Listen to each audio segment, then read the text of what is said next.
मजहर। मजहर अकबर ने डिक्लेयर कर दिया है और वो भी कब 1579 में। वॉइस इंक्रीज करनी है, अभी चेक करिए, वॉइस इंक्रीज है, ठीक है चलो। 1579 में मजहर की घोषणा यहां पर की जाती है। दूसरा, 1579 में ही अकबर ने मजहर की घोषणा की, जिसका उद्देश्य काजी और उलेमाओं के प्रभाव को कम करना था। देखिए अकबर की जो डायनेस्टी है दैट इज जो मुगलियन डायनेस्टी, राइट, ये बात आप भी समझते हैं कि इसकी डायनेस्टी मुगलियन डायनेस्टी है। मुगलियन डायनेस्टी होने के कारण हमारे समझ में एक बात आती है कि भाई ये मुगलियन डायनेस्टी है तो इसका जो है उस पे बहुत ज्यादा पड़ने वाला है। मैं ठीक है भाई, मुगल्स का हिसाब किताब बहुत ज्यादा पड़ रहा है इस पर। तो यहाँ काजी जो होंगे और जो उलेमा होंगे, उलेमा कौन होते हैं सर? ये मुगलों के अंदर या यूं कहूं जो मुस्लिम्स होते हैं, मुस्लिम्स में बड़े औहदे के पद होते हैं, जो ज्ञान की बातें करते हैं, एक तरीके से कहूं ज्ञान में भी धर्म की बातें करते हैं, तो वो लोग कहलाते हैं उलेमा। काजी जो होते हैं यह एक जुडिशियल पोस्ट होता है जो कि मुस्लिम से रिलेट करता है। तो काजी और उलेमाओं का प्रभाव बहुत अधिक बढ़ जाता है अगर कोई क्षेत्र इस्लामिक रिचुअल्स को फॉलो करता है।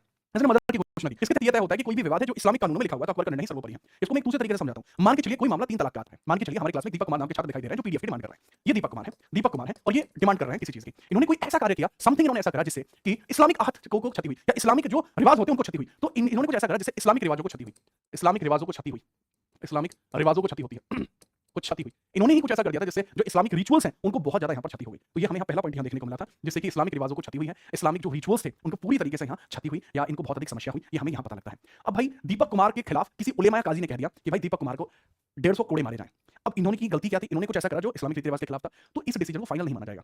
अब इस पर डिसीजन अकबर सुनाएगा। अकबर ने जो धार्मिक लेवल पर दिए जाने वाली जितनी भी समस्याएं थी उन सबको अपने ऊपर ले लिया। तो इसने सिंपली ये कह दिया कि भाई छाती तान के खड़ा हूं, जिसने जो दिक्कत हो मारती क्या एक बार, ठीक है, मतलब हरियाणवी नहीं था ऑब्वियसली वो, लेकिन अकबर के द्वारा यही डिसीजन यहाँ पर लिया गया था। ठीक है, ठीक है, बेहतरीन। अब जैसे जो पीडीएफ की डिमांड करी दीपक, उस क्लास का पीडीएफ नहीं है, वो क्लास पुरानी है, उस क्लास का पीडीएफ नहीं है, बाकी किसी क्लास का पीडीएफ चाहिए तो आपको मिल जाएगा। ये क्लास इसका पीडीएफ पेड है क्योंकि तथास्तु बैच है। दूसरा हम बात करते हैं, इसे मजहर का प्रारूप ड्राफ्ट अबुल फजल और उनके पिता शेख मुबारक ने तैयार किया था। जो मजहर की ड्राफ्टिंग हुई है, ये जो मजहर आप देखते हैं, इस मजहर की जो यहाँ पर ड्राफ्टिंग हुई है, ये किसके द्वारा हुई है सर? मजहर का प्रारूप या ड्राफ्टिंग अबुल फजल और उनके पिता शेख मुबारक ने तैयार किया है। इस मजहर की पूरी ड्राफ्टिंग शेख किसके द्वारा होती है? शेख मुबारक के द्वारा तैयार होती है। इसके बाद अकबर ने इमाम आदिल यानी न्यायप्रिय शासक की उपाधि भी धारण करी थी। देखो पूरे के पूरे मुस्लिम डायनेस्टी में सबसे इंपोर्टेंट जो जस्टिस था वो किसका था सर? सबसे बड़े लेवल पे जस्टिस जो मांगना चाहता है वो जहांगीर का माना जाता है। लेकिन अगर हम अकबर की बात करते हैं तो ये चीता भी कम नहीं था। अकबर ने भी बहुत सारे यहाँ पर काम किए जिनमें से कुछ की, ठीक है, रखेंगे तो इमाम आदिल की उपाधि थी। इसके बाद हम आगे बढ़ते हैं और देखते हैं दीन इलाही और सुलह एक कुल की नीति। सुलह अकुल की नीति है, तो दीन इलाही है और सुलह अकुल की नीति है, ये 1582 में शुरू होती है। ये भी अकबर की बहुत इंपॉर्टेंट लेवल की पॉलिसी थी। दीन इलाही एक न्यू रिलीजन है, दीन ए इलाही, इलाही मेरा जी आए आए, तो इलाही को भी स्टार्ट किया जाता है 1582 में, अकबर ने इसको स्टार्ट किया था।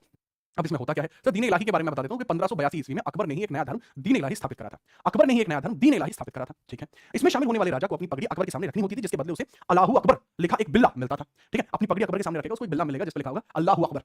केवल 19 लोगों ने इसे अपनाया था, जिसमें बीरबल एकमात्र हिंदू सम्राट था। मानसिंह ने इसे सख्त मना कर दिया। इसके प्रधान पुरोहित अबुल फजल थे, फैजी थे, अकबर था। तो कुल मिलाकर टोटल नंबर ऑफ पर्सन जिन्होंने इसको अपनाया वो 19 थे। हिंदू एकमात्र इसमें था बीरबल, पहला भी और आखिरी भी। अकबर ने सभी धर्मों को शांतिपूर्ण सहअस्तित्व के लिए सुलह अकुल की नीति भी अपनाई थी। सुलह अकुल की नीति क्या कहती है? इसको बोलते हैं कि मतलब इसको बोलते हैं existence of all the religions correspondingly, ठीक है। या फिर आप कह सकते हैं कि भाई जितने भी धर्म हैं, ठीक है, जितने भी धर्म हैं उन सभी को यहाँ पर जगह मिलेगी। इसको सुलह अकुल की नीति बोलते हैं, सुलह अकुल की नीति इसको बोलते हैं। दूसरा पॉइंट, जो बच्चे बिल्ले के बारे में सोच रहे हैं कि व्हाट इज बिल्ला, बिल्ला सिस्ट किसको कहते हैं? बिल्ला या सिस्ट हम किसको कहते हैं? तो बिल्ला का मतलब होता है टोकन, ठीक है, वेरिएबल टोकन बिल्ला होता है। जैसे यहाँ तो कुछ बिल्ला है नहीं, मतलब जो यहाँ पे नेम चेक लगा लेते हैं वो भी एक बिल्ला ही होता है, मतलब वो बिल्ला मिलता था। खिलाड़ी जो आप मूवी देखते हैं ना, कुली मूवी देखते हैं, उसमें वो यहाँ लगा के रखता है कुली, तो that is also called as बिल्ला, ठीक है। बिल्ला माने कैट भी होती है। बहुत बढ़िया जी, बहुत बढ़िया, ठीक है, ये याद रखेंगे, ठीक है, नोट कर लिया आपने, शाबाश। आगे हम बात करते हैं। तो ये अकबर की पॉलिसीज थी, दैट वाज स्टार्टेड इन 1582। यही नहीं, अभी और सुनिए, ठीक है, चलिए। मिस्टर मृत्युंजय यादव, मृत्युंजय यार तुम पुराने बच्चे हो यार। मृत्युंजय अगर कोई मिलने आना चाहता है मुझसे तो भाई कभी भी आप आ सकते हैं, रेजिडेंस दिल्ली में है, ठीक है। आप दिल्ली में कभी भी आइए, ठीक है, 24/7 आप आए दिल्ली में, भौकाल जारी है, ठीक है। नेक्स्ट हम आगे बढ़ते हैं, नेक्स्ट आगे देखेंगे आप। मकबत खाना ये अनुवाद विभाग है। भारत अकबर ने भारतीय ज्ञान को दुनिया तक पहुंचाने के लिए फतेहपुर सीकरी में मकबत खाना डिपार्टमेंट भी खोला था। एक ट्रांसलेशन डिपार्टमेंट भी इसने खोला था, ट्रांसलेशन डिपार्टमेंट भी इसने खोला था। इसको मकबत खाना कहा जाता है, मकबत खाना जिसको कहा जाता है, मकबत खाना। यहां पर अकबर ने मेजरली किताबों को ट्रांसलेट करा दिया पर्शिया में, सो दैट कि पर्शियन लोग भी उसको पढ़ पाएं, ठीक है, याद रखेंगे। महाभारत इसका फारसी अनुवाद अबुल कादिर बदायूनी ने रजनामा नाम से किया है। रामायण का अनुवाद भी अबुल कादिर बदायूनी ने किया है। राजतरंगिणी कल्हड़ द्वारा रचित कश्मीर का इतिहास है, इसका अनुवाद मोहम्मद शाहबादी ने किया है। तो ये सारे ट्रांसलेशन यहां पर हुए। इतना ज्यादा वर्किंग होने की वजह से, ठीक है, इतना ज्यादा वर्किंग होने की वजह से अकबर के एरा को कहा जाता है the golden era of writing, ठीक है। इसको क्या कहा जाता है कि सर यह है साहित्य का स्वर्णिम युग, जो गोल्डन एरा ऑफ लिटरेचर इसको कहा जाता है। अकबर के कार्यकाल को गोल्डन एरा ऑफ लिटरेचर बोलते हैं। This is called as golden era of literature, golden era of literature कहा जाता है, ठीक है। साहित्य का स्वर्णिम युग, साहित्य का स्वर्णिम युग अकबर के काल को कहा जाता है। स्वर्णिम युग जो है अकबर के काल को ही कहा जाएगा। साहित्य का स्वर्णिम युग किसको कहा जाता है? अकबर के काल को कहा जाता है साहित्य का स्वर्णिम युग, गोल्डन एरा ऑफ राइटिंग कहा जाएगा, गोल्डन एरा ऑफ राइटिंग ही कहा जाएगा, ठीक है। चलो, तो मेरे ख्याल से इस चीज को भी आप याद रखेंगे। आगे हम देखते हैं, आगे समझते हैं आगे आगे चीजें क्या है। जैसे अन्य प्रमुख ग्रंथ उनका अनुवाद है, जैसे अथर्ववेद, इसका अनुवाद इब्राहिम सरहिंदी ने इसी समय किया। पंचतंत्र विष्णु शर्मा द्वारा लिखी गई थी, इसका अनुवाद अबुल फजल ने अनवर ए सुहेली नाम से किया। अकबर के शासनकाल को हिंदी साहित्य का स्वर्णकाल कहा जाता है क्योंकि इस दौरान हिंदी पुस्तकों को फारसी में अनुवाद हुआ और उन्हें वैदिक पहचान मिली। तो बहुत बड़ा पहचान यहाँ पर बनना जा रहा है जो आपको यहीं पर दिखाई देगी, ठीक है, याद रखना।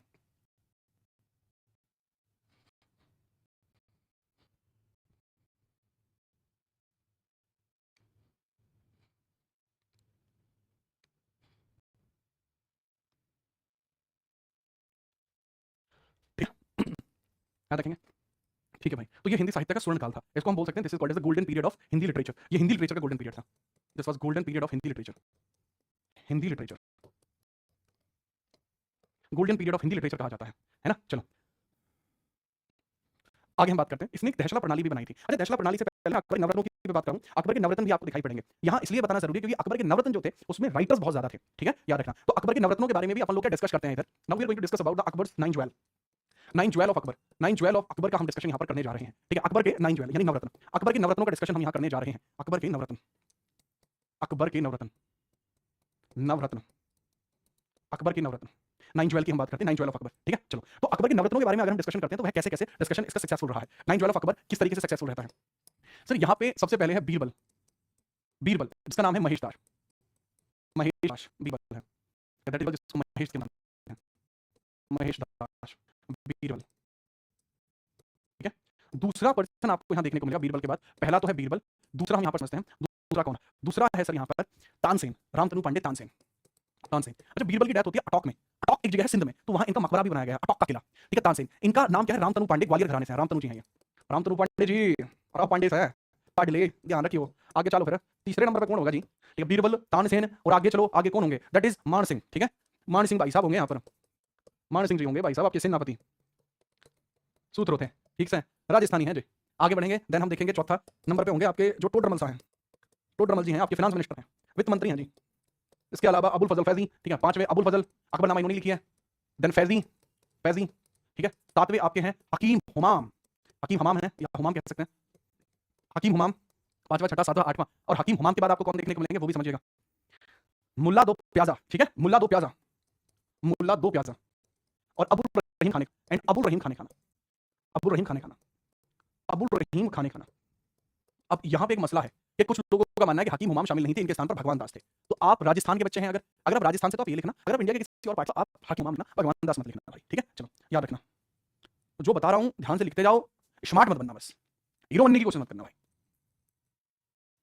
अबुल लिखा ना, बिल्कुल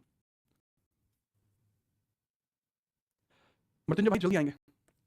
अब्दुल नहीं, अबुल रहीम है, अबुल रहीम है, अबुल रहीम, अबुल है, अबुल, ये अबुल है, अब्दुल लिख रहा भाई, अबुल, अब अबुल है भाई। देखो भगवान दास, भगवंत दास, ये एक अनयूजुअल नेम है सर। यूपी के लिए मैराथन ले आइए, लेके आ रहा हूँ, टेंशन मत लो बेटा। मैंने क्या बताया, हकीम हुमाम को कई बार शामिल नहीं करते लोग, आप भगवान दास जी को याद रखिएगा। दोबारा बता रहा हूँ, मसला है इसमें, राजस्थान में अलग है, बाकी में अलग है। चलो ये हो गए। अब इसमें बीरबल जो है ये सलाहकार है, एडवाइजर साहब है भाई साहब, ये सलाहकार है, जोर के गणे जोर के एडवाइजर्स हैं। तानसेन जी जो है म्यूजिशियन है, बहुत तगड़े हुए म्यूजिशियन, ठीक है। मान सिंह जो है कमांडर है, कमांडर। टोडरमल आपके फाइनेंस मिनिस्टर में बता चुका हूँ। अबुल फजल फैजी राइटर है, इन्होंने अकबरनामा लिखी है। अकबरनामा, अकबरनामा के कितने पार्ट हैं सर, इसके 3 पार्ट हैं। आईने अकबरी भी है, ठीक है, अकबर के बारे में सभी चर्चा है। वर्तमान में अकबरनामा फैजी इनके चचेरे भाई हैं, फैजी भाई। हकीम हुमाम जो है मेडिकल ऑफिसर, एंड भगवान दास इज अ पोएट, ठीक है। मुल्ला दो प्याजा एडवाइजर, बहुत अच्छा एडवाइजर है ये, ठीक है, याद रखना। और दूसरा अबुल भाई जी, अबुल रहीम खाने का ना, आगे राइटर बैरिम खान रहे हैं ये, ठीक है, याद रखना। चलो भाई ये सब हुआ। अब यहाँ पर जब्ती प्रणाली को भी समझ लीजिए, सिस्टम का लॉजिक देखते हैं। सबसे पहले इसको दहशला बोलते हैं, दहशला प्रणाली इसको बोलते हैं, जब्ती प्रणाली इसको बोलते हैं, दहला या जब्ती सिस्टम हम इसको बोलते हैं, दहशला या जब्ती सिस्टम हम इसको बोलेंगे। Will call it Dahsala, will call it Zabti system, Dahsala Zabti system इसको बोलेंगे। 1582 में ये सिस्टम लॉजिक समझिएगा, 1582 ईस्वी में है, अकबर ने भू राजस्व की दहशला शुरू की थी। अकबर ने क्या शुरू करी थी, दहशला प्रथा शुरू करी थी। अकबर ने क्या शुरू किया था, दहशला प्रथा यहाँ पर शुरू की थी, दहशला प्रथा शुरू करी थी, दहशला सिस्टम यहाँ पर इन्होंने शुरू किया था, ठीक, जिसे उसके वित्त मंत्री राजा टोडरमल ने विकसित किया था। इसमें पिछले 10 वर्षों के औसत उत्पादन के आधार पर अगले 10 वर्षों का लगान तय करता था। देखो इसमें इतना बढ़िया था, मतलब इसमें क्या था कि 10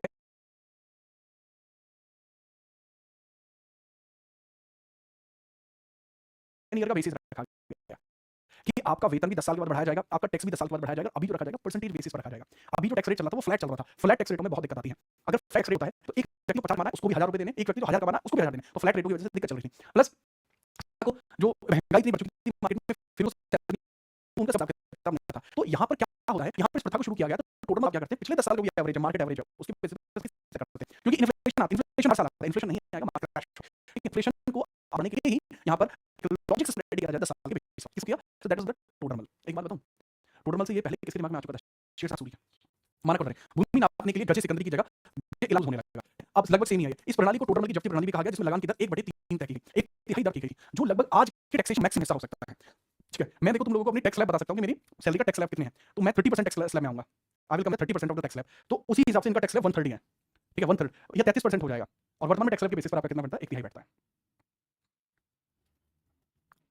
ओके भाई, ओके की बात है।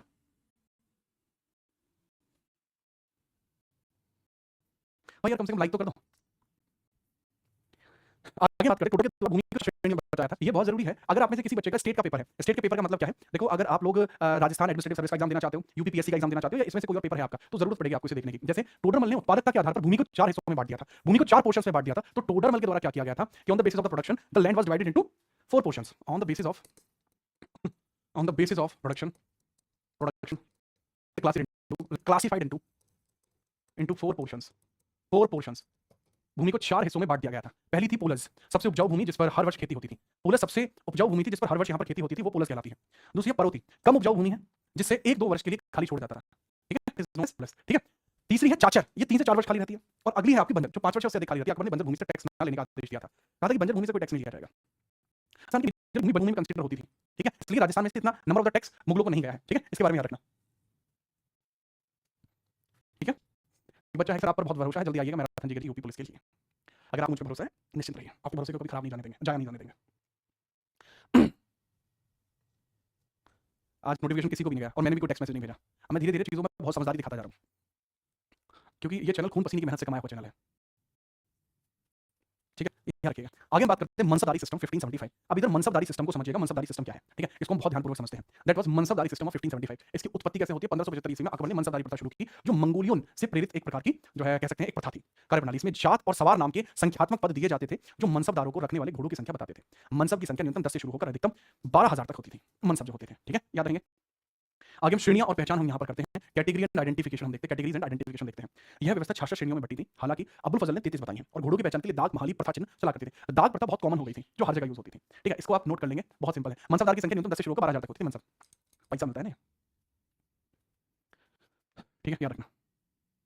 सर्वाधिक 9,000 मनसब 12,000 तक होता था, 9,000 तक नहीं होता था भाई। अकबर के टेन्योर के अंदर मनसब न्यूनतम 10,000 से शुरू होकर अधिकतम 12,000 तक जाता था, मनसब जो जाता था। ठीक है, घोड़ों की संख्या बताता था, मनसब 12,000 था यार। अरे मान सिंह जी के पास 10,000 थे, और सेना को देखें, अगर अकबर की सेना को देखें, वो 12,000 थे। हाँ, रैंक के अंदर होता है।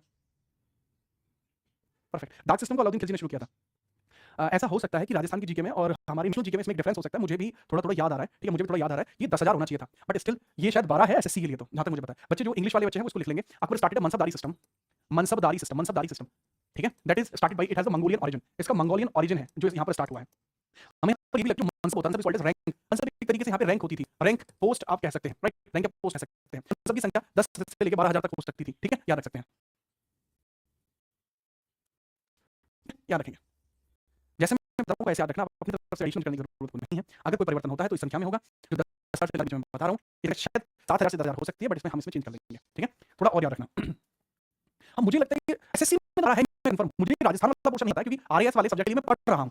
रीजन क्या है? क्योंकि आरएएस वाले बच्चे मुझे इस साल खाने हैं, एसआरपीएससी का भी लेके आना है, आरएएस लेके आना है यूट्यूब पर, तो उन लोगों के लिए मैं पढ़ तो रहा हूँ, लेकिन ये वाला पोर्शन मुझे इतना रिकॉल नहीं रहा, पढ़ लिया। छह व्यवस्था 6 श्रेणियों मनसब मतलब रैंक होती है, मनसदार होते थे। Mansabdar is a term which is used by the person who have कैवल। कैवलरी किसके पास है? जिसके पास इतनी बड़ी कैवलरी वही यहाँ पर हो, तो ये कैवलरी होगा। बात कैवल किसी के पास, कैवलरी थी मानसी के पास सबसे बड़ी कैवलरी क्यों सेनापति है। ठीक है, याद रखना। नहीं, कोर्स तो पेड ही आएगा, आरएएस तो पेड ही आएगा, यूट्यूब पे प्रैक्टिस क्वेश्चन है ना, और राजस्थान जीके में उसमें से पढ़ाऊंगा। एक बच्चे का सवाल है कि डिफरेंट एग्जाम में क्वेश्चन चेंज होता है, ये राजस्थान के होता है। राजस्थान की हिस्ट्री हम काफी ज्यादा है। श्रेणी और पहचान, कैटेगरी एंड आइडेंटिफिकेशन, ये व्यवस्था 66 श्रेणियों में थी। हालांकि अबुल फजल ने 33 बताई हैं। घोड़ों की पहचान के लिए धागे माली सिस्टम यूज होता था, that was known as identification method. कुछ और फैक्ट आप देख लीजिए। अकबर द्वारा नई इलाही संवत कैलेंडर 1583 में चलाया गया था, that is known as Ilahi calendar. Ilahi मेरा जी आई क्या आई एल इलाही कहते हैं। यहां इलाही कैलेंडर भी आपका यूज हुआ है। कौन सा इलाही कैलेंडर? अकबर ने योग्यता के आधार पर पद दिए और सभी भाषाओं की प्रगति में योगदान दिया है। अकबर ने जो पद दिए हैं, जिसको जितने दिए हैं, वो योग्यता के आधार पर दिया। Akbar gave the post, Akbar gave the post on the basis of language, on the basis of language। Akbar ने योग्यता के आधार पर दिया। उसने बीजापुर राज्य को अपने साम्राज्य में नहीं लाया, लेकिन फतेहपुर को अपनी राजधानी बनाया था। अकबर का मानना था कि एक सम्राट को हमेशा विजयी का इरादा रखना चाहिए, नहीं तो दुश्मन हथियार उठा लेते हैं। king must have a winning side, a king must be victorious, must thought victorious or victorious। ठीक है, देखो एक चीज होती है आत्मसम्मान, ये अकबर का थॉट था कि आपको हमेशा जीता हुआ होना चाहिए। ठीक है, अकबर की अगर हम बात करें, Akbar was illiterate by qualification, Akbar illiterate था। इसका मतलब ये नहीं है कि अकबर समझदार नहीं था, अकबर समझदार था। तो मुझसे पूछो, अकबर समझदार था? पढ़ा नहीं था, वो बात समझदार था। ठीक है, करना है, आप एक काम करिए, आप 89 2339 इस नंबर के ऊपर 892339 इस नंबर पे आप जाइए कमेंट करें, राइट? चलो, दूसरा अभी अपन क्या डिस्कस करें उसमें सब जो बता रहा हूँ। आप ये स्वाभिमान को हमेशा ना रखो, गलत का विरोध करो, ठीक है? गलत का विरोध करो, हमें ठीक हो रहा है? तो हमारे यहाँ बात करेंगे कि रील चली आई, प्राण जाए प्रवचन जाए। ये प्रभु श्री राम वंशज है, इच्छा मैं इच्छावाकु नहीं हूँ, प्रभु जी राम की जो इच्छावाकु डायनेस्टी है उसमें ऐसा जाता है, ठीक है? और हम करते हैं, पूजा करते हो प्रभु राम की, तो उस बात को समझो। गलत अगर कुछ है तो बताइए, ये बात है, उसको सही करें। झुकिएगा मत, जीवन में झुकना बहुत दुखदायी होता है। हाँ, कभी-कभी झुकना ज़रूरी होता है, लेकिन उसमें भी आत्मसम्मान को ठेस नहीं पहुँचनी चाहिए। अकबर एक अत्याचारी था, अकबर के बारे में अगर आप देखोगे, अकबर ने चित्तौड़गढ़ 10,000 लोगों को चाहता तो बच सकते थे, पर 16,000 लोगों को निकाल दिए थे। ठीक बात है? थोड़ा-सा इस हिसाब से मेंटालिटी सोचना। तो यहाँ पे खत्म होता है अकबर, ठीक है? अकबर की डेथ होती है और वो होती है 1605 में अतिसार रोग के कारण। आप इसका स्क्रीनशॉट लीजिए, अपन आगे बढ़ते हैं। उसके हाथ से पढ़ाऊंगा मैं आगे का पूरा मेथड।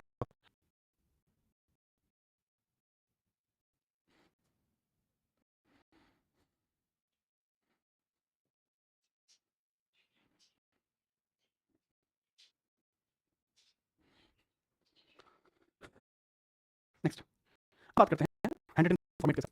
आप देखोगे you will experience that quality यहाँ पे। यहाँ अकबर के बारे में डिस्कस कर रहे हैं, right? Akbar's and time, Akbar's decline. Decline का मतलब होता है दमन। दमन दमन के साथ साथ में इसके आर्किटेक्चर का डिस्कशन भी यहीं पे कर दूंगा। अकबर के दमन के साथ साथ ही मैं इसके आर्किटेक्चर का डिस्कशन भी कर दूंगा। तो अकबर की डेथ होती है 1605 में। अकबर की डेथ होती है 1605 में, ठीक है? रीजन ऑफ डेथ और रीजन ऑफ डेथ क्या था? रीजन ऑफ डेथ क्या है वो भी बता दीजिए। रीजन ऑफ डेथ भी बता दीजिए। रीजन ऑफ डेथ समझ लीजिए, रीजन ऑफ डेथ क्या है? Reason of death, reason of death साफ साफ प्यारे प्यारे सुंदर सुंदर अक्षर में लिखा हुआ है रीजन ऑफ डेथ। और वो क्या है बताइए sir? Sir reason of death में एक बात बताई गई है कि जो अकबर होगा ना, रीजन ऑफ डेथ को साफ साफ कि ये व्यक्ति मतलब अकबर की बात कर रहा हूँ, ठीक है? ये अतिसार रोग के कारण मरेगा, पेशेंट 10 लग गए, ठीक है? कॉन्स्टिपेशन की वजह से मरता है। कॉन्स्टिपेशन का मतलब क्या होता है? अतिसार रोग। पेट से भी बूढ़ा हो चुका हो जाता है, बूढ़ा भी हो चुका भाई। अब हम बात करते हैं इस वास्तुकलाएं कौन कौन सी रही हैं, वास्तु के समय में कौन सी पढ़ाई वास्तुकला, वास्तुकला आर्किटेक्चर डिजाइन क्या की है, इसके बारे में बात करूं कि इन्हें इंडो इस्लामिक कला बहुत आगे बढ़ाया, इसने इंडो इस्लामिक कला बहुत आगे बढ़ाया है। जैसे मैं आगरा का रेड फोर्ट, जिसको हम आगरा फोर्ट कहते हैं, आगरा फोर्ट इसने याद महल, लाहौर, ठीक है? जहांगीरी जोधाबाई, जहांगीरी के साथ जोधाबाई, ये सब महल, इलाहाबाद महल, लाहौरी महल, जहांगीरी महल, जोधाबाई महल इसने बनवाए हैं। साथ ही साथ इसके द्वारा ना ये कुछ की फतेहपुर सीकरी को बनवाया, फतेहपुर सीकरी को बनवाया था, ठीक है? इसने मरियम उज़ ज़मानी महल भी बनवाया था, ठीक है? मरियम उज़ ज़मानी महल भी बनवा रखा था, मरियम उज़ ज़मानी महल भी इसने बनवाया, मरियम उज़ ज़मानी, ये महल भी इसने बनवाया था, मरियम उज़ ज़मानी। तो दैट इज मरियम उज़ ज़मानी, मरियम उज़ ज़मानी, मरियम उज़ ज़मानी, ठीक है? पंचमहल भी बनवाया इसी ने, ठीक बात है? चलो, पंचमहल भी इसने बनवाया, चहल। अच्छा, ये जो आगरा का फोर्ट है, ये लाल किले के जैसा है, लाल किले के समान है, और इसी में दीवानी खास, ये कॉन्सेप्ट इसी का है। दीवाने आम, दीवाने खास कॉन्सेप्ट इसका है, दीवाने खास कॉन्सेप्ट इसी का है, ठीक है? याद रखना। तो दिस वाज आर्किटेक्चरल थिंग्स, ठीक है? याद रखना जो इसने बनवाया, जोधा महल बनवाया, ये सारे के सारे आर्किटेक्चर हैं। अब सक्सेसर कौन रहेगा, हम उसके बारे में बात करेंगे। इसका या फिर मकबरा कहाँ रहेगा जो जहांगीर ने बनवाया था, हम उसके बारे में बात करेंगे, ठीक है? तो इन सबके बारे में बात करना हमारे लिए जरूरी है, तो हम इन सबके बारे में ही बात करेंगे, ध्यानपूर्वक समझना। इसका मकबरा कहाँ पे है? सर इसका मकबरा आप समझिए, मकबरा कहाँ पे है इसका? अकबर का मकबरा कहाँ पर है? मकबरे का मतलब होता है टॉम्ब। टॉम्ब कहाँ पर है? सिकंदरा। टॉम्ब इसकी सिकंदरा में है, टॉम्ब सिकंदरा में है, टॉम्ब का टॉम्ब सिकंदरा में, ठीक बात है? चलो, सिकंदरा कहाँ पड़ता है? सिकंदरा आगरा में पड़ता है, ठीक है? सिकंदरा कहाँ पड़ता है? सिकंदरा इज़ आगरा। सिकंदरा पड़ता है आगरा के समीपवर्ती क्षेत्र में, ठीक है? यह आगरा के समीपवर्ती क्षेत्र में आपको सिकंदरा देखने को मिलेगा, आगरा सिकंदरा में देखने को मिलेगा, बाई जहांगीर, बाई जहांगीर। अब एक पॉइंट आएगा आपके सामने एकदम दिमाग में झकाझक पॉइंट आएगा कि इसका उत्तराधिकारी कौन था? इसका उत्तराधिकारी कैसे है? उत्तराधिकारी, तो इसके उत्तराधिकारी के बारे में घटना सुननी पड़ेगी। एक इसके बेटे का नाम है जिसको आप सभी जानते हैं, जहांगीर। इसके बेटे का नाम कौन है? ओके सर, ठीक है? हाँ, सिकंदरा कहाँ है? मेरा गाँव मेरे गाँव से नजदीक है सिकंदराबाद, ठीक है? हम अपने गाँव की राजनीति में बहुत अधिक अब नहीं ध्यान रखते, पहले याद रखते थे कुछ अलग लेवल पे, ठीक है? तो क्षेत्र में हमारे जानकार आज भी हैं, हर रोज जाते हैं, सर क्या नहीं, नमस्ते, कोई नहीं, ये रखना। तो सिकंदराबाद बुलंदशहर लगे हुए हैं, तो बुलंदशहर में आपने अलग लेवल का हिसाब किताब रखा है, ठीक है? चलिए, ठीक है? चलो जी, याद करें। इसने जामा मस्जिद भी बनवाई थी। सर इसने फतेहपुर सीकरी में ही इसने यहाँ पर जामा मस्जिद बनवाई थी, जामा मस्जिद नहीं बनवाई थी, जामा मस्जिद क्योंकि सबसे मस्जिद है। अच्छा, इधर अभी अपन बात कर सकते हैं कि इसका जो सन है उसका नाम जहांगीर, जहांगीर है, जिसका नाम सलीम भी है, शेख भी है, ठीक है?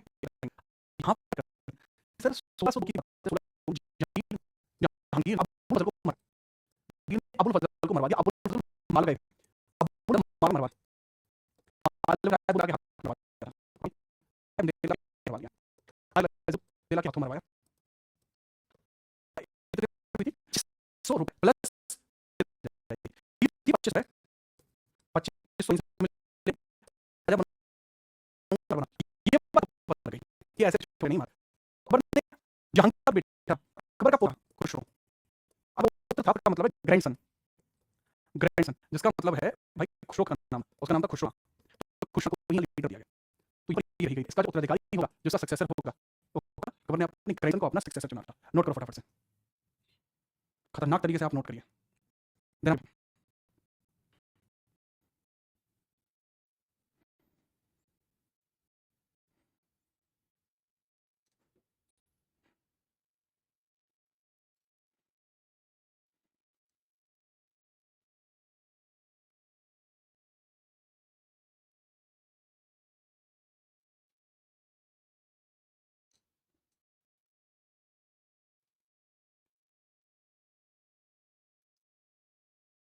लगभग निपटने वाला था, तब जहांगीर ने कहा था कि पिताजी आप मुझे राजा स्वीकार करो, तो ये जो राज की बात है ये उन्हीं के साथ चली गई, ठीक है, तो ये पूरा ही नहीं हो पाया, ठीक है, ये बात सच है या नहीं है, ठीक है, तो थोड़ा सा इसमें मसला रहेगा। अच्छा, एक डाउट है बच्चे का, मैं इसको ले रहा हूँ, फिर आगे बढ़ रहा हूँ जहांगीर की तरफ, ठीक है, डाउट सर ये शुरुआत है, जब शुरू हुआ था जैन में शुरू हुआ था, नहीं उनके एंड में हुआ था फरवरी में।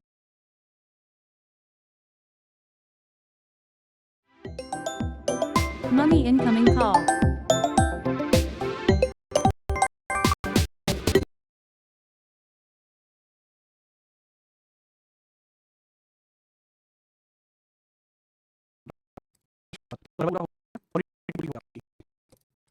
मार्च पूरा हो गया, मार्च मार्च में इंसिडेंट पूरी हो गया, ठीक है, अप्रैल पूरा हो रहा है, अभी अप्रैल पूरा हो गया, ठीक है, तो अप्रैल में अप्रैल चल रहा है, अप्रैल हो गया, मई भी ऑलमोस्ट आधा हो गया है, इस बीच में पोर्शन पूरा हो जाएगा, मिडाइवल का हो जाएगा, ये थोड़ा ज़्यादा खिंच गया क्योंकि एंशिएंट अप्रैल में भी कुछ क्लासेस में चला, थोड़ा ज़्यादा खिंच गया है, देन हम मिडाइवल को पूरा करेंगे, मई में मिडाइवल आपका पूरा हो जाएगा, प्लस ज्योग्राफी भी यहीं पर हो जाएगा, ठीक है, याद रखना।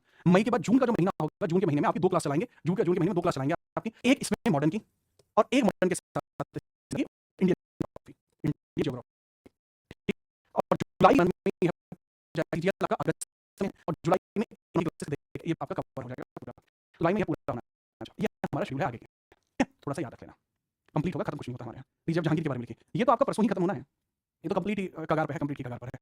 मुगल्स के बाद आपका बचता ही क्या है? मुगल्स के बाद बचता ही क्या है आपका? तो देखेंगे हम यहाँ आगे, ठीक है, जहांगीर के बारे में, जहांगीर के बारे में बात करते हैं, जहांगीर के बारे में डिस्कशन कर रहे हैं।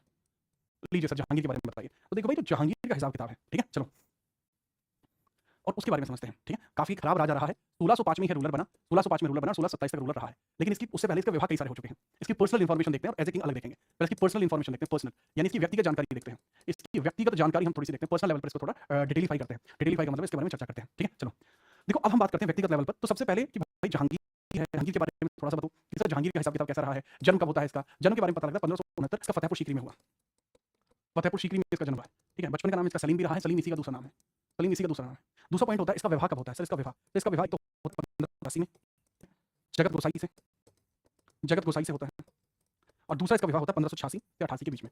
दूसरे विवाह की तारीख में थोड़े से डिस्प्यूट्स हैं, कुछ लोगों को लगता है ये विवाह 86 में हुआ, कुछ को लगता है 88 में हुआ, तो दिस इज अंडर डिस्प्यूट, आप मेरे हिसाब से 86 लिख लेना भाई, ठीक है। चलो, तो जगत गोसाई के बाद मान भाई आएगा यहाँ पर, मान भाई ये मान सिंह जी से संबंधित है, मान भाई जी, मान सिंह जी से रिलेटेड है, मान भाई दैट इज जगत गोसाई, जगत गोसाई जो जगत गोसाई जी के लड़के हैं, जगत गोसाई जी के लड़के हैं, इनसे एक पुत्र की प्राप्ति होती है, ठीक है। जगत गोसाई जी से एक पुत्र की प्राप्ति होती है, पुत्र प्राप्त हुआ, उस पुत्र का नाम था खुसरो, इसी को उत्तराधिकारी बनाया गया था, इसका नाम था खुसरो, राइट, खुसरो। मान भाई के बच्चे का नाम है खुर्रम, इनका एक बेटा यहाँ से भी पैदा हुआ जिसका नाम था खुर्रम। खुर्रम काफी घातक था, काफी अलग लेवल का खिलाड़ी था वो, ठीक है। चलो, तो थोड़ा सा इसके बारे में याद रखना कि हिसाब किताब इसका कैसा रहा है, ठीक है। तो जगत गोसाई जी ही जोधा भाई हैं, इन्हीं को टाइटल मिला था, इन्हीं को एक टाइटल मिला था जोधा भाई का, क्योंकि सुंदर थी, इन्हीं को टाइटल मिला था जोधा भाई का टाइटल। अब ये किंग कब बना, इसका किंग, इसका ठीक है, एज ए रूलर टेन्योर देख लेते हैं, as a ruler tenure, as a ruler इसका टेन्योर देखते हैं, एज ए रूलर टेन्योर इसका हम देखते हैं। शासक के बाद इसका टेन्योर बहुत अच्छा नहीं रहा, है ना। 1606 में, ठीक, क्या होता है 1606 में, ठीक है, पुत्र खुसरो का विद्रोह हो गया, पुत्र खुसरो का विद्रोह हुआ, पुत्र खुसरो का विद्रोह हो जाता है, पुत्र खुसरो का विद्रोह होता है, रिवोल्ट ऑफ खुसरो शुरू हुआ, रिवोल्ट ऑफ खुसरो। खुसरो शरण कहां पर मिलती है खुसरो को, खुसरो अर्जन सिंह जी से शरण ले लेता है, खुसरो ने अर्जन सिंह जी से शरण ली, फिफ्थ सिख गुरु अर्जन सिंह जी से इसने शरण ली थी, अर्जन सिंह जी, ठीक है, अर्जन सिंह जी का शरणार्थी बना कि यहाँ शरण ली थी इसने, कि यहाँ शरण ली, शेल्टर इसने यहाँ पर ढूंढा अपना, अपना बचाने के लिए खुशरो ने यहाँ पर शेल्टर ढूंढा था, खुशरो खान ने विद्रोह पे इसने यहीं शेल्टर ढूंढा था अपना। ठीक है, चलो तो यहाँ शेल्टर आपको दिखाई देगा, यहाँ शेल्टर इसको दिखाई देगा। अब यहीं पर हम समझेंगे जहाँ इसको शेल्टर दिखाई दिया है, जहाँ इसको शेल्टर दिखाई दिया है हम उसकी बात कर रहे हैं कि भाई इसको यहाँ शेल्टर दिखता है। ठीक है, जो भगवान दास थे उन्हीं की बेटी थी मानसिंह, सटीक बात है। जी हाँ, भगवान दास जी की बेटी ही आपकी कौन थी, दैट वाज जो है मानबाई। ठीक है, मानबाई जो है भगवान दास जी की बेटी थी। ठीक है, याद रखना।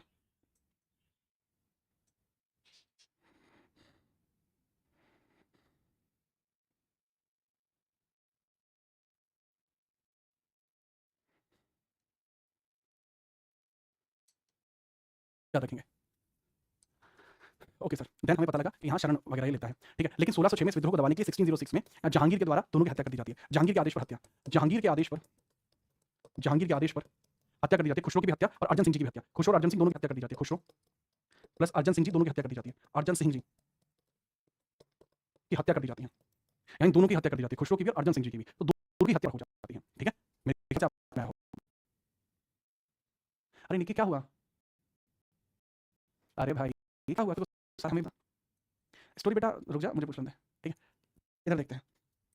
तो यहाँ खुसरो अर्जन सिंह जी की हत्या होती है, तब से लेकर ही सिखों के और मुगलों के बीच में एक बहुत ही बड़ी दिक्कत शुरू हो जाती है। ठीक है, चलिए कोई समस्या तो नहीं है सर? बिल्कुल समस्या नहीं। अच्छा एक बात और समझना है यहाँ पर कि यहाँ बता रहा हूँ मैं आपको, अकबर के द्वारा सिख धर्म के लिए काफी काम किए गए हैं। मैं आपको बताऊँ अकबर द्वारा सिख धर्म को भूमि दी गई है। सिखों के फोर्थ गुरु अमरदास जी को भूमि दी गई थी। अमरदास जी को भूमि दी गई थी, भूमि दी गई थी, भूमि दी थी, दान में नहीं थी, खरीदी गई थी। वहीं पर इन्होंने रामदास नगर बनाया था, ये फोर्थ गुरु है। और तब फिफ्थ गुरु ने आकर उसी रामदास नगर के अंदर, ठीक है, उसी रामदास नगर में आकर, अर्जुन है बेटा, अर्जुन नहीं अर्जन है, ठीक है याद रखना। ठीक है, ऊपर हाँ अर्जन सिंह जी के द्वारा जो हमारा गोल्डन टेंपल है उसको बनाना शुरू किया था। ओके, जहांगीर का मतलब क्या होता है समझते हो? जहांगीर का मतलब जो होता है जो पूरी दुनिया एक स्ट्रॉन्गेस्ट रूलर बना रहे हैं उसको जहांगीर बोलते हैं। तो इसके द्वारा ये काम किए गए हैं यहाँ पर। 1611 में इसका विवाह भी हो जाता है, 1611 में इसका विवाह भी हो जाता है, 1611 में विवाह भी हो जाता है इसका। ये नूरजहां से विवाह कर लेता है, नूरजहां से। किताबों के हिसाब से अगर देखें तो यही है अनारकली। नूरजहां के मम्मी और पापा भी दोनों कमाल, माता जो है और इनके पिता जो है, पिता का नाम है मिर्जा गयास बेग, पिता का नाम है मिर्जा गयास बेग, मिर्जा गयास बेग है इनके पिता का नाम, फादर का नाम है मिर्जा गयास बेग, मिर्जा गयास बेग, गयास बेग, ये है मिर्जा गयास बेग। माता का नाम क्या है इनका, ठीक है बताएं? अर्जुमंद बानो, माता का नाम है अर्जुमंद बानो। 1611 में हुई थी शादी, अर्जुमंद बानो, सॉरी असमत बेगम, आई एम सॉरी, असमत बेगम। इन्होंने बनाया था, बेगम ने बनाया था आपका रोज परफ्यूम, इन्होंने बनाया था रोज बेस्ड परफ्यूम, इन्होंने बनाया था रोज बेस्ड परफ्यूम पर इन्होंने बनाया, that is mother of Noorjahan, Noorjahan. हमें ये भी पता लगता है यहीं से कि भाई यहाँ जहांगीर ने टाइटल भी दिया मिर्जा गयास बेग को। जहांगीर ने एतमाद कहा था, जहांगीर ने एतमाद उद्दौला, एतमाद उद्दौला कहा था, एतमाद उद्दौला, एतमाद उद्दौला कहा था, एतमाद उद्दौला कहा था, एतमाद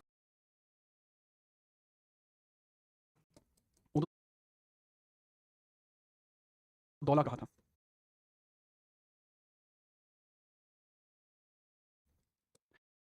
एतमाद उद्दौला कहा था यहाँ पर। और ये जो एतमाद उद्दौला है इनका मकबरा का पद है, बाद में दूर जाने का मकबरा बनाया इनका आगरा में, इनका मकबरा है आगरा। जहांगीर के समय में विदेशी यात्री भी आपको ठीक ठाक लेवल पर देखने को मिले हैं। ठीक है, यह पियट्रा ड्यूरा शैली में बनाया है, पियट्रा ड्यूरा शैली में बनाया है।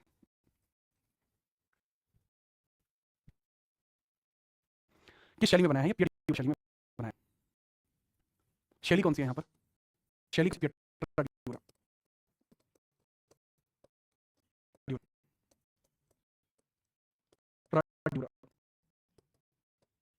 पियट्रा ड्यूरा शैली आपको दिखाई पड़ेगी। ठीक है, पियट्रा ड्यूरा शैली का मतलब क्या होता है? जैसे शैली जहाँ के ऊपर पत्थर डिजाइन बनाया है, पत्थर खा जाती है, जैसे मान लीजिए वो पियट्रा ड्यूरा होती है। अब इसके समय में विदेशी भी देख लीजिए, जहांगीर के कोर्ट में विदेशी, जहांगीर के दरबार में विदेशी, दो आए हैं विदेशी भी देखिए, ये है। अकबर के समय भी आए थे, अकबर के समय भी आए थे, वो भी मैं थोड़ा सा बता देता हूँ। अकबर के समय में विदेशी भी समझ लीजिए, अकबर के समय भी विदेशी आए हैं, विदेशी आए हैं। ठीक है, याद ना। अब पहला है रॉल्फ फिंच, 1584 के क्षेत्र टाइम आता है रॉल्फ फिंच, रॉल्फ फिंच, पर ये दरबार में नहीं आया, पर ये व्यक्ति दरबार में नहीं आया था, दरबार में नहीं आया था 1584। 1559 में आता है John Mendel hall, John Mendel hall, Mendel hall Britain का है, और ये आता है सीधा कोर्ट में आता है। हालांकि इससे कोई बात नहीं हो पाती इतनी ज्यादा खास। ठीक है, चलो कोई समस्या तो नहीं है। तो जहांगीर के दरबार में जो विदेशी आते हैं, पहला 1608 में कैप्टन हॉकिंस, कैप्टन हॉकिंस, तो 1608 में आता है जिसका नाम है कैप्टन हॉकिंस, कैप्टन हॉकिंस। तो यहाँ हॉकिंस आता है, हॉकिंस, कैप्टन हॉकिंस आपको यहाँ दिखाई देगा 1608 में। दूसरा आपको दिखाई पड़ता है 1600, 1615 में, 1615 में दिखाई देता है टॉमस रो। टॉमस रो आपको दिखाई पड़ता है, टॉमस रो, टॉमस रो आपको दिखाई पड़ता है 1615 में, 1615 में आपको दिखाई पड़ता है टॉमस रो। ये कंपनी जो कर रहे थे, जो कंपनी शुरू कर रहे थे, east India company, India company रियायतें मंगाई थी। इसमें से तो रियायतें मिली सर, रियायतें कैप्टन हॉकिंस को भी मिली, टॉमस रो को भी नहीं मिली, बट उसके बावजूद भी ये यहाँ पर फायदा करते हैं इतना, मतलब आते हैं कोई फैक्ट्री खोल लेते हैं। मैं आपको समझाता हूँ, जहाज का नाम क्या था, इसके जगह हैक्टर था, हैक्टर, इसको अंग्रेज खान की उपाधि मिली, टाइटल ऑफ अंग्रेज खान, वो टाइटल ऑफ अंग्रेज खान, अंग्रेज खान का टाइटल मिला है, इसको टाइटल भी, को टाइटल ऑफ, याद रखिए, बढ़िया, अंग्रेज खान का टाइटल भी इसको मिला है।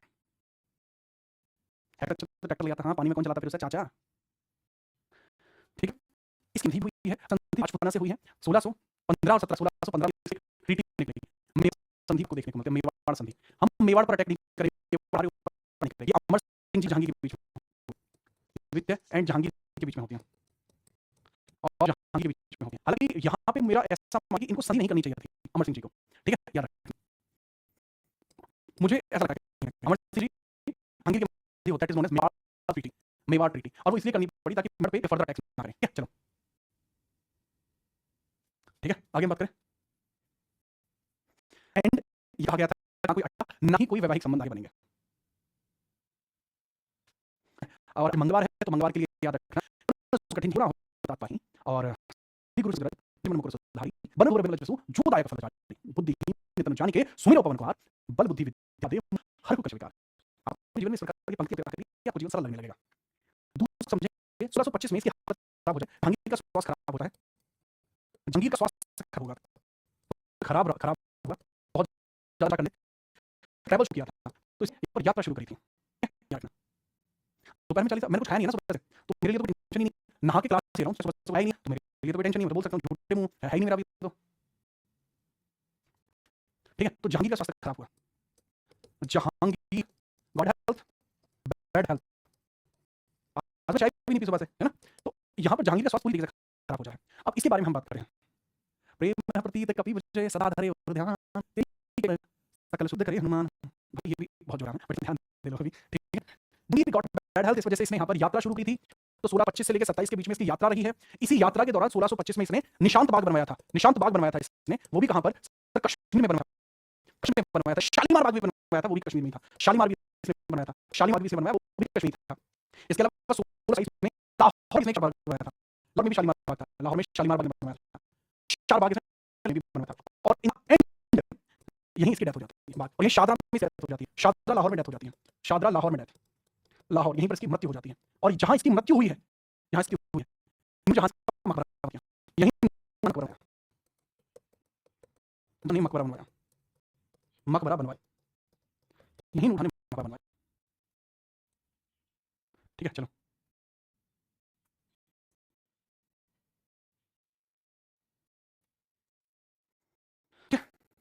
आई होप आप समझ पाए होंगे। 27 की मृत्यु हो जाती है, लाहौर में शालीमार बाग इसने तब तक बनवा दिया था, पूरा नहीं हुआ था। निशांत बाग का काम भी जो नूर जहां है, ठीक है, जो नूर जहां है उसके भाई ने मिलकर पूरा कराया था।